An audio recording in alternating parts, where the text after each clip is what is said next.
Ako ang may-ari ng Mom's Palon. Ito nga! Ito nga yung unfinished business ko, Jack!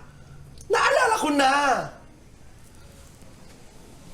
Sus, Mika, bro. Muntik na akong sumibasig ng lalaki. Ito lang pala yung unfinished business mo. Ha? Alam mo yung gustong-gusto kong magmura na? Huwag ka na magmura. Magmahal ka na lang. Ewan ko sa'yo, bro. Brock?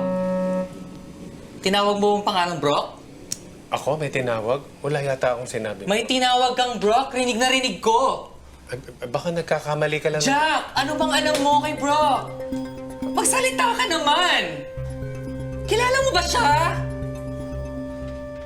Nakakausap mo ba siya? Magsalita ka! Oo. Moms! Moms! Moms daw. Tinatawag ka niya. Moms!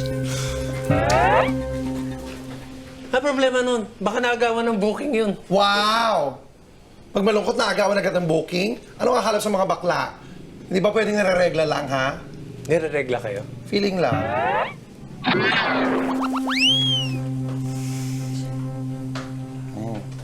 Ayan na siya, oh. Tanungin mo kung bakit malungkot. Eh kung ayoko.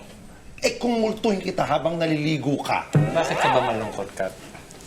Sa totoo niyan, maririmata na tong salon. Luging-lugin na rin kasi ito eh. Simula nang mamatay si Brock. Finish na yung unfinished business mo. Jack! Tulungan mo kami, please! Tulungan mo kami mabuhay ulit tong Mom's Palon. Pangarap namin to. Please! Please!